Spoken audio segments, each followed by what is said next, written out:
Warm welcome to all of you. Thank you for coming, and thank you, Jaivir Avatar Foundation, for this opportunity. I wish to thank Patricia for generously giving us the space, and of course, I wish to thank you all for coming. The presentation today is on Devi Prasad Roy Chowdhury in 4 sections, apart from the introduction. I give a brief biography. We will dwell for some time on his public art, which I refer to as Puram. We again will briefly look at some of his works, which I classify as Agam, and I end with his role as a teacher. Devi Prasad Roy Chowdhury is today a largely forgotten figure in modern Indian art history. He is remembered primarily through his monumental sculptures and his legacy as the Indian principal of the Madras School of Art, first Indian principal of the Madras School of Art. Yet, there exists only a negligible body of literature and documentation on his works, with almost nothing written after the 1970s. This fading of memory and critical engagement is telling, and raises questions about why his contributions have slipped out of the mainstream narrative. Several reasons may account for this oversight.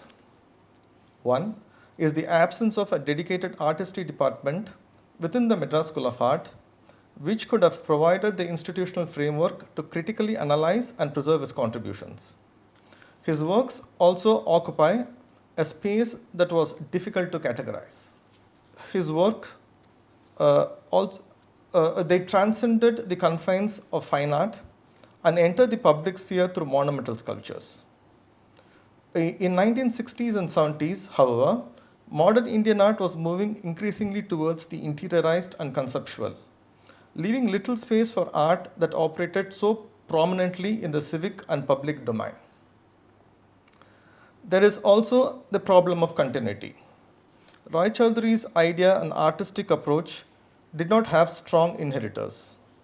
His legacy seems to have come to an abrupt halt with only figures like S. Dhanapal, his student and later a teacher and principal of the college. Attempting to carry forward some aspects of his vision. What does remain, however, is a curious afterimage. The countless life studies which are portraits, spectrum of human figures, both female and male, that populate the environs of the college, that continue to be produced year after year by students of the sculpture department. These studies echo his influence, but without direct reference to him. His presence lingers in a reflexive memory, more practice than acknowledgement. His personality also played a part. He was a man of contradictions. For example, he veered from highly charged realistic monumental sculptures to delicate idealized watercolor paintings, from an outspoken larger-than-life figure to a reflective solitary artist who wanted to be left alone in his studio. He simultaneously sought and rejected the public gaze. Remarkably, he chose never to hold a solo exhibition, nor did he travel abroad to see works of his favorite artists, despite being fairly articulate and deeply engaged with art. Beyond art, he was a prolific writer. He wrote on art. He was a novelist, illustrator, a musician, wrestler, a cartoonist, an excellent marksman, and a hunter. I believe that D.P. Roy Chowdhury's quest to become a man of many interests and talents overshadowed his genius, making it harder for later generations to fix him within a singular art historic framework. This oversight is significant. His tenure as the first Indian principal of the Madras School of Art remains a missing piece in the institution's narrative. There is both a necessity and an urgency to place him in the right context and repossess the space. Under his stewardship, the college transitioned from being primarily a craft-based institution, shaped by a colonial mindset that viewed the colonized as possessing innate skills but lacking creative agency, into one that nurtured independent artists. This was a profound shift. The college began producing students who became major figures in newly evolving nation, In this sense, his leadership marked an evolutionary leap in Indian art education. A brief biography of D.P. Roy Chowdhury in his pre-Madras days. D.P. Roy Chowdhury displayed a rebellious streak from an young age. Academic studies did not interest him. Instead, his passion lay entirely in drawing and painting. In the social milieu of his aristocratic Bengali family, however, the pursuit of art as a profession was considered unworthy. A non-conformist, Roy Chowdhury severed his ties with his relatives. His father, more sympathetic to his inclinations, introduced him to Abanindranath Tagore in Calcutta. By this time, around 1915-16, Abanindranath Tagore had resigned from the Government College of Art and was teaching in the newly founded Indian Society of Oriental Art, where he gathered around him a circle of students, including Nandalal Bose, Surendranath Ganguly, Asit Kumar Haldar, and others, who would later become the central to the Bengal school. Roy Chowdhury, still in his teens, entered this circle as one of its youngest members. His stay, however, was brief. When instructed to copy a traditional Patachitra painting of Bengal as part of his training, he refused, considering it a meaningless exercise. This refusal led to an estrangement with Abanindranath, and Roy Chowdhury left the society. Soon afterwards, he joined the studio of an Italian painter, Sinor Bois, where he received rigorous academic training in drawing and oil painting. Here, he learnt observational drawing, which emphasized the importance of study from life, linear perspective, portraiture, human figure, etc., the very foundation of European academic realism.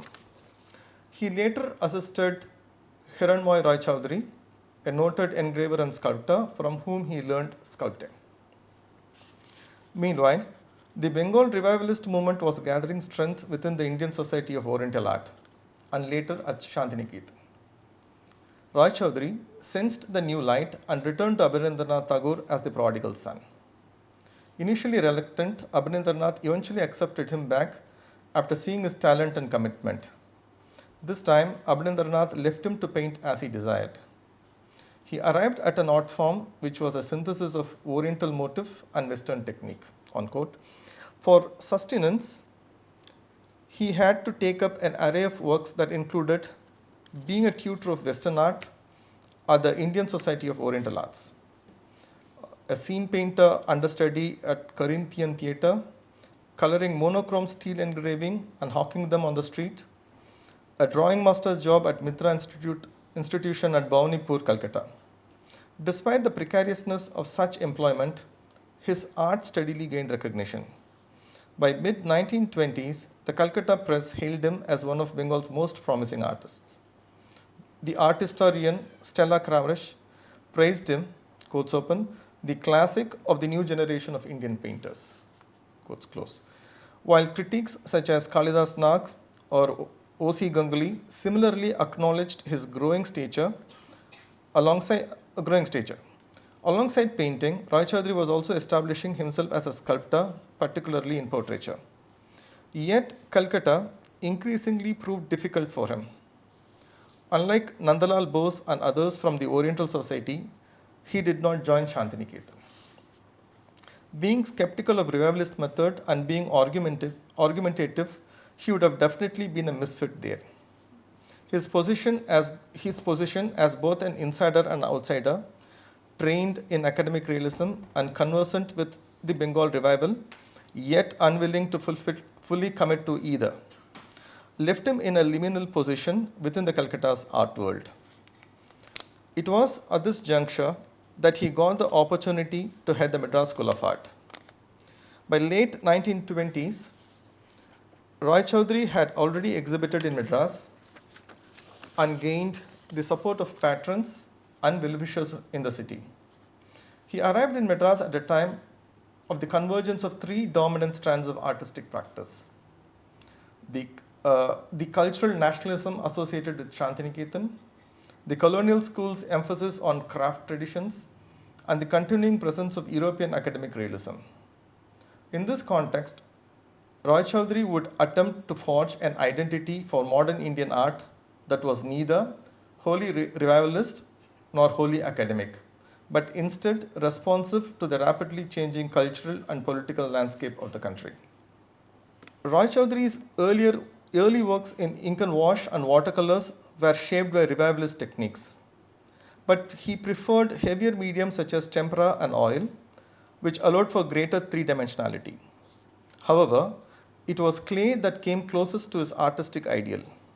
Its physical immediacy, pliability, and swiftness of application made it an ideal medium for expressing the human form.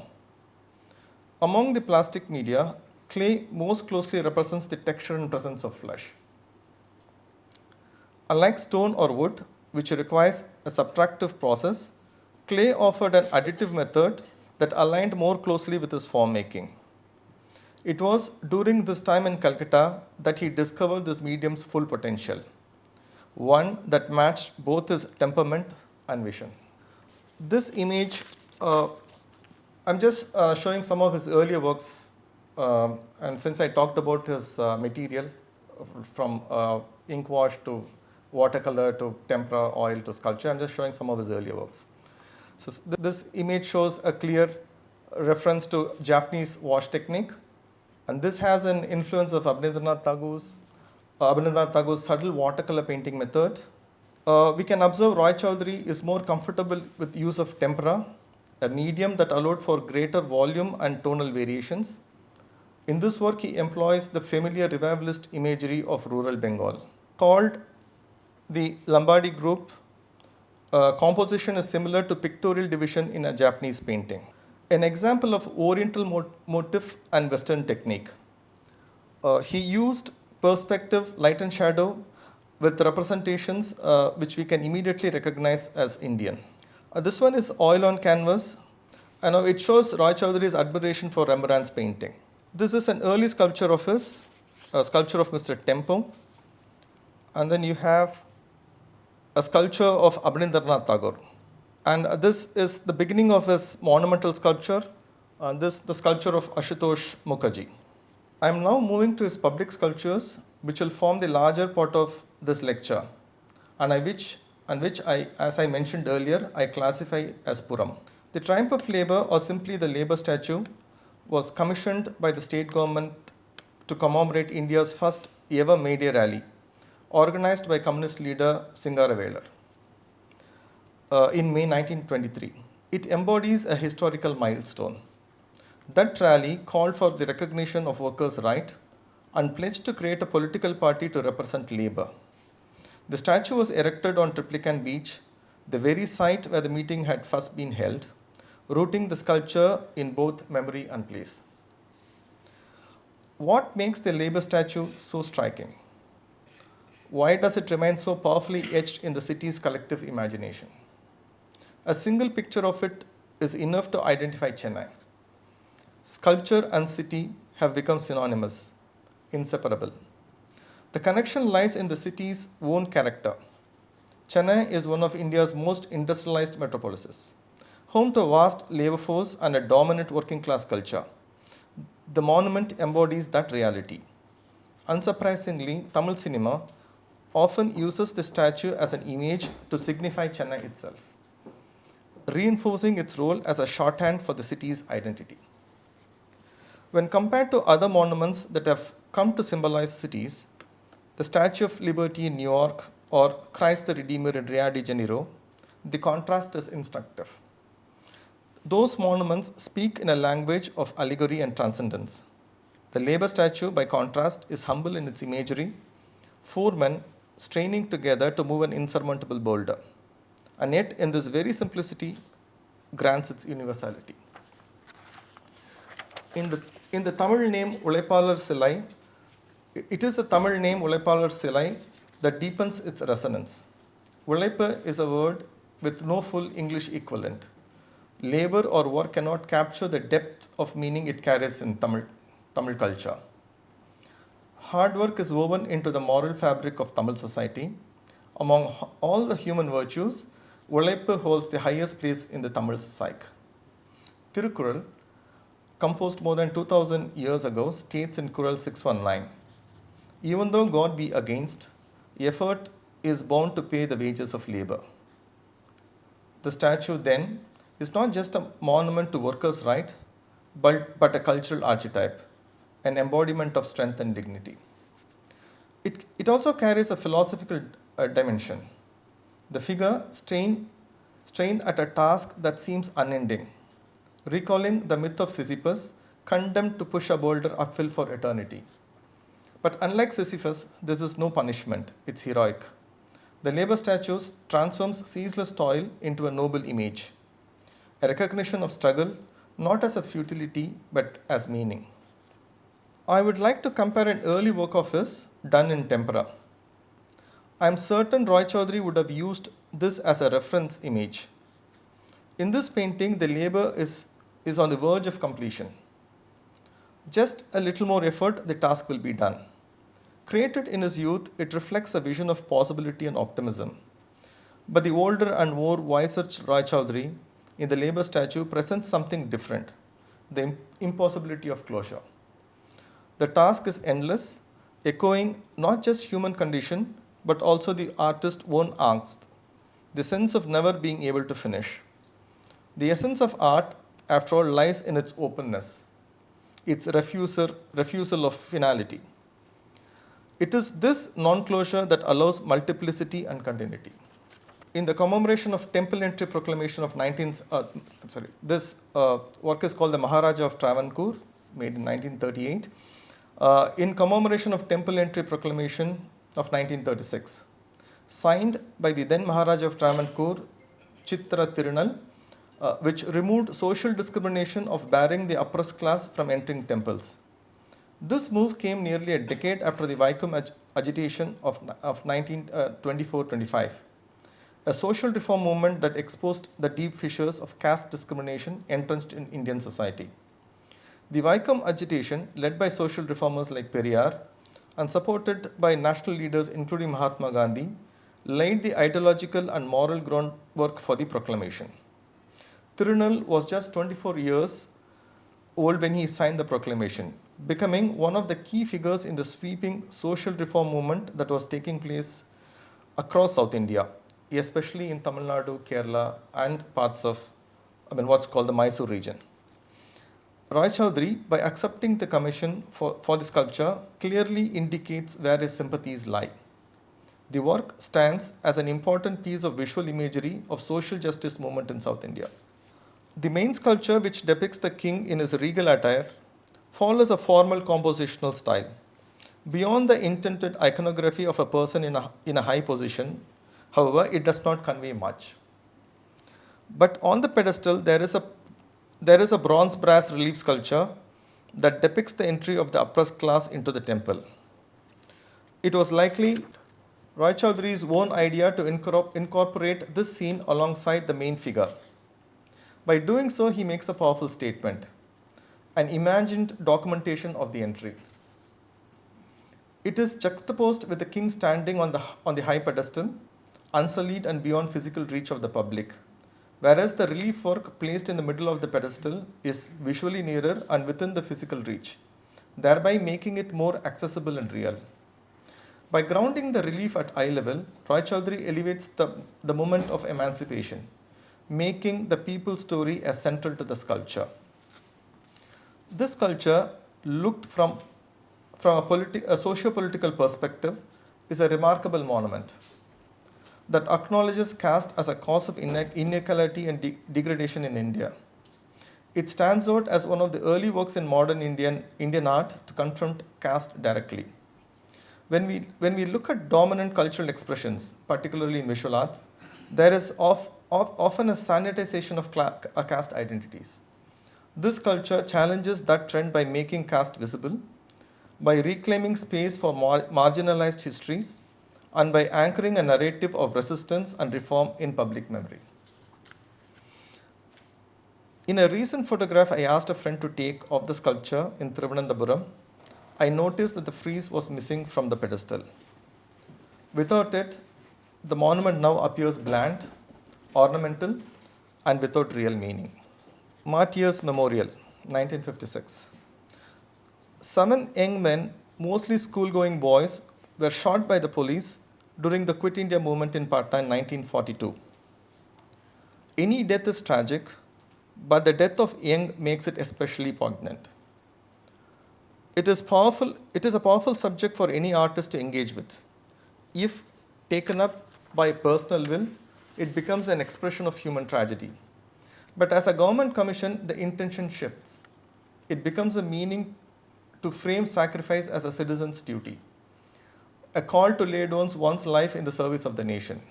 Roy Chowdhury had to walk a thin line between portraying the tragedy of young men who choose to risk their lives and echoing the state's call to valorize such sacrifice as national duty. Roy Chowdhury, to a great extent, succeeds in avoiding both the state's narrative and the sentimentality of the situation. The sculpture exudes raw energy. The 7 young men walk in a linear path towards an invisible future. There is no sign of the past, only the inevitability of the present. The scene carries heightened drama. A couple of boys stand upright, gesturing towards the unknown. 2 more try to follow, a few struggle to rise. Rather than illustrating a historical event in a literal way, Roy Chowdhury uplifts and transforms the subject. It becomes a universal theme, one that could be situated in any time or culture. It was an ambitious project both in scale and composition, difficult to execute without losing its expressive quality. The composition recalls the Greek pediment of Parthenon. A parallel can be drawn between the Greek and Roy Chowdhury in their idealization of youth. Roy Chowdhury deeply trusted the youthful energy, an energy, in the words of Sushil Mukherjee, that conveys vitality, power, spontaneity, and sensuousness. Although the work was created well into his middle years, he was still able to embody these qualities in his work. This Dandi March, 1958. A replica of it stands in the Marina Beach, Chennai. The original stands at the Mayo Dufferin Road crossing in Kolkata. It was inaugurated by Nehru in 1958. The Dandi March, or the Salt Satyagraha, was an act of non-violent civil disobedience led by Mahatma Gandhi as a direct action campaign of tax resistance against the British salt monopoly. The image of Gandhi wearing a dhoti, a simple cloth draped over his upper body, with a staff in his hand, came to represent in the most singular way India's freedom struggle. It became the iconography of a 20th century redeemer, not only in India but across the world. Nandalal Bose linocut on paper, Bapuji, was the first to create this visual imagery of the simple old man who walked among his people. For Gandhi, walking was not just a movement, it was a form of resistance. Through the simple act of walking or marching, he taught people that presence, unity, and collective motion could become instruments of political change. Marches were later used effectively across global South and in American civil rights movement as tools of resistance and civil disobedience. Now I am coming to what Roy Chowdhury considered as his magnum opus, the Martyrs column. One of the last major works undertaken by Roy Chowdhury, the Martyrs column, popularly known as Gyara Murti, was commissioned by Jawaharlal Nehru in 1962 in response to growing pressure from various citizen groups. By this time, Roy Chowdhury was no longer the rebellious young artist trying to be a nonconformist. State recognition had come earlier with his appointment as chairman of Lalit Kala Academy in 1952 and the award of Padma Bhushan in 1958. He had by then become the official artist sculptor of the government. This also reflects a shift in government's perception of art. For instance, while Nandalal Bose had been commissioned to design the first constitutional book, an embodiment of the revivalist ethos, but by 1950s, Nehru's vision of modernization had begun to move away from such preoccupations with the past. The state was increasingly seeking alternatives that could reflect India's modern aspirations. This shift is evident in the large-scale modernist architectural projects undertaken during that period. Progressive art, however, was seen as too distant from public taste and language to be widely implemented. Roy Chowdhury, by contrast, occupied a space that was neither fully revivalist nor radically progressive. His position became between these artistic poles made him a suitable figure for representing a more tempered, government-aligned vision of modern India. Compared to Roy Chowdhury's earlier sculpture, this work is overtly symbolic. Gandhi, the father of the nation, is shown leading a group of people. The Gandhi is an almost exact replica of the Dandi March, the one you saw earlier, representing communities, shown leading a group of people representing communities across India. However, Gandhi is no longer depicted as the frail old man or the moral compass of the nation. Instead, he appears as an indifferent figure, removed from the others, intimidating rather than reassuring. The surrounding figures feel derivative and superficial. Their postures are exaggerated, anatomically imperfect, and devoid of any meaning. In the eyes of many artists, Roy Chowdhury had descended from the heights of a refined artistry to producing works that catered to popular taste and official demand. There are also doubts regarding Roy Chowdhury's role in completing the entirety of the sculpture as we see today. The sculpture was commissioned in 1962 or 65 according to different sources. It was formally approved around 1973 by the Indira Gandhi government and was completed sometime around 1982 by Roy Chowdhury's students after his death in 1975. However, its success lay in how it entered the public imagination and memory, becoming the most dominant and widely recognized visual reference to India's freedom struggle. It has even appeared on Indian currency notes. There are countless replicas of it installed across the country. Contemporary artists have taken interest again and have relooked at it with seriousness it deserves.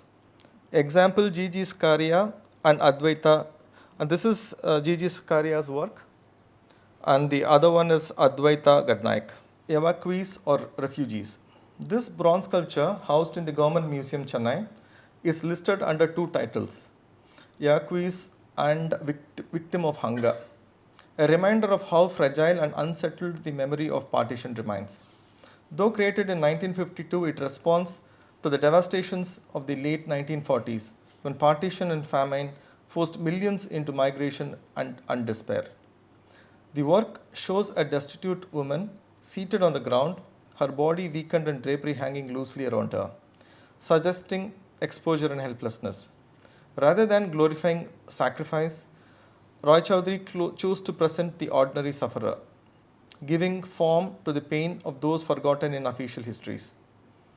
Roy Chowdhury's academic training is visible in its grounding, but he departs from the polished refinement to embrace roughness and immediacy. In this, his sculpture resonates with the works of Bengal artists such as Zainul Abidin, Chitta Prasad, and Somnath, who powerfully documented the Bengal famine of 1943 through stark drawings, woodcut prints, and sculptures.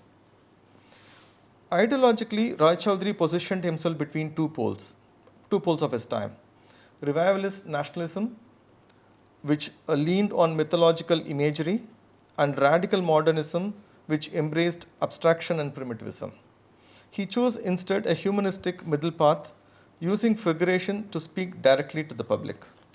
Compared to the later state commissions like the Martyr column, this work remains modest in scale but powerful in its testimony, standing as a rare sculptural attempt to confront partition directly.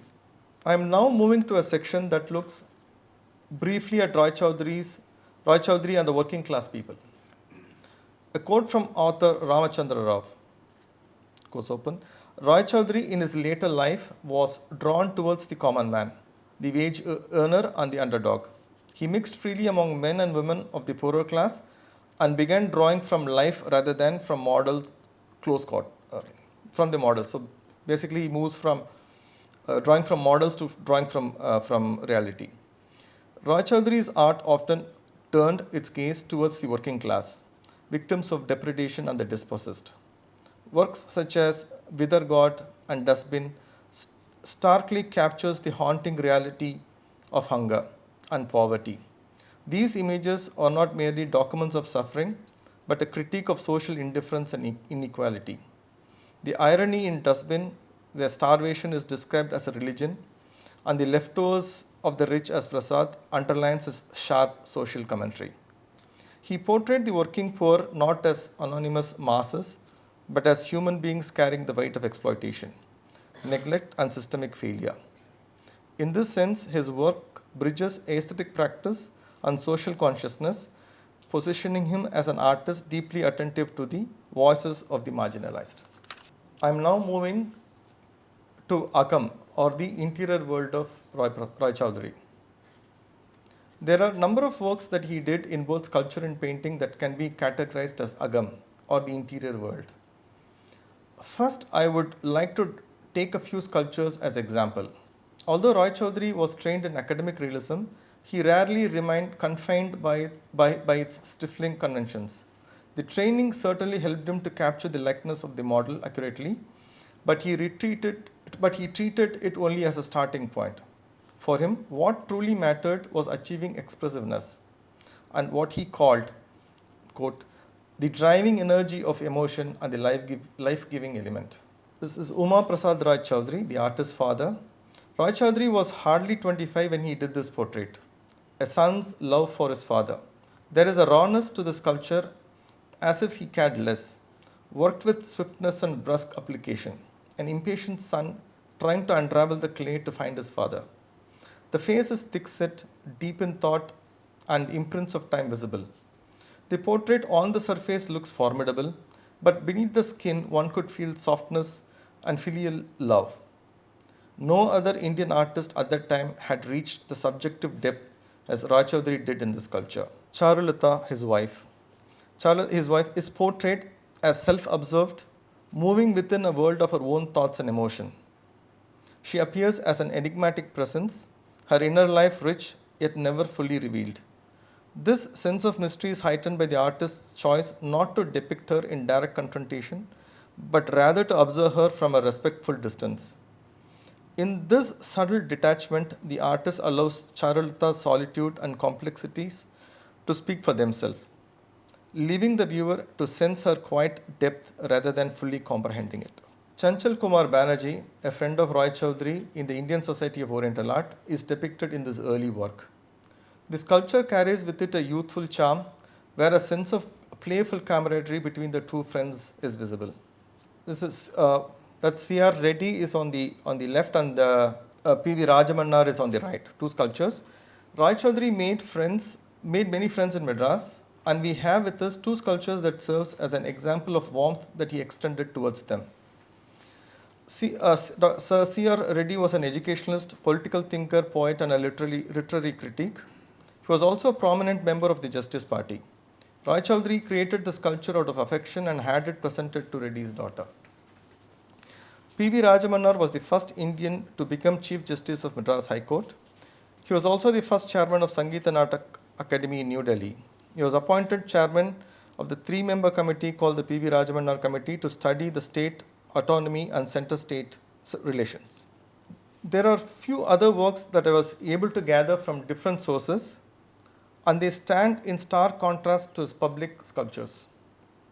I have grouped them together as it was difficult to determine the specifics of their creations, and there is no mention of them in literature available to me. These works are deeply psychological and haunting personal visions. Here I am briefly touching them since it needs more material and analysis, and it is beyond the scope of this lecture. The drawing on the left is titled The Ferocious Defender of Faith.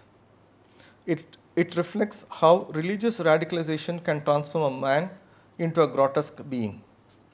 Having lived through the partition, Roy Chowdhury would have deeply felt its impact on the human soul and observed how even an ordinary man could be driven towards evil. The one on the right looks comparable in style and treatment to the other. And there is also some similar works that he did. A skeleton screams in the dark from atop a tree, a terrible and disturbing visage, possibly symbolizing death. The one on the left is titled Sentinel, and the other one is Dark Shadow. Nocturnal animals keep vigil, as are they a warning or a sign of some foreboding future, ready to pounce on the unsuspecting person. In understanding Roy Chowdhury as a teacher, I offer a radical and a non-traditional way of understanding his pedagogical approach. There are, of course, many ways to study this, uh, but for the purpose of this particular lecture, however, I am presenting his role as a teacher using 3 cartoons made by him which feature in a book called Ironies and Sarcasm. The cartoon on the left resembles the work of a revivalist artist, particularly one inspired by the Kalighat painting tradition, but with elements of modernist simplification. The accompanying note offers multiple interpretations, such as a mournful widow, a lady wrestler, and even suggesting it could serve as an advertisement for medicine. In the middle cartoon, titled Realism in Art, the artist turns his wit towards the other extreme, hyper-realistic painting that mimics life so closely it becomes indistinguishable from reality. The scene shows a barber precariously climbing a ladder to shave the portrait of a man, mistaking it for a living subject. The text beneath emphasizes the absurdity of painting so real that it requires daily grooming.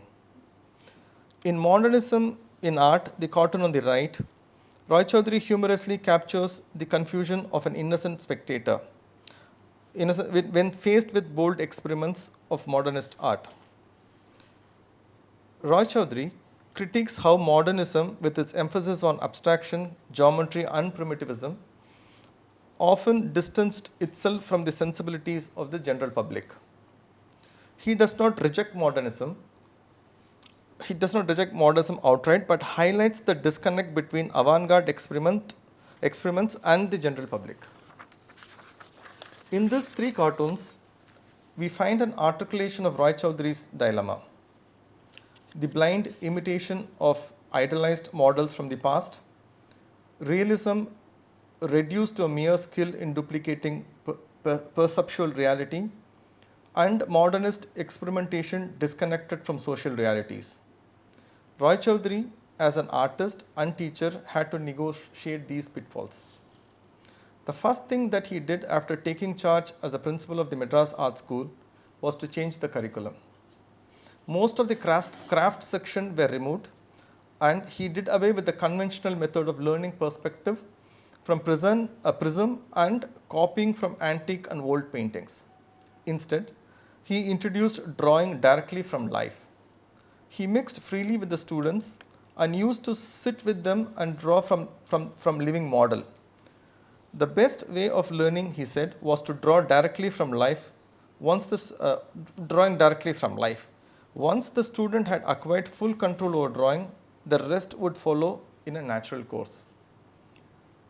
By natural course, he means the student will develop organically without needing any crutches. Roy Chowdhury argues in one of his essays on art education, quote, "The objective of the institution is not only to afford facilities to advance draftsmanship, but also to encourage creative faculties by guiding the draftsman who can harness the acquired skill to a greater cause, and that is self-deliverance. No matter which path he follows, so long as the deliverance is able to withstand the charge of truth and sincerity." Roy Chowdhury laid emphasis on the individual to find her or his way. He was able to produce a group of students marked by individuality and eclecticism in their choices. K.C.S. Panikar, Dhanapal, Ram Gopal, Krishna Rao, Srinivasalu, Munnuswamy, Santan Raj, Mukaya, Perumal, Anthony Das, Murugesan, Sushil Mukherjee, Paritosh Sen, Pradosh Das Gupta, Dashrath Patel, Sultan Ali. I end with this list, a story for another day. Certainly, the influence of Devi Prasad Roy Chowdhury is spread in space and time. I thank you for this opportunity, and what I was able to cover in the lecture today was a glimpse of his world.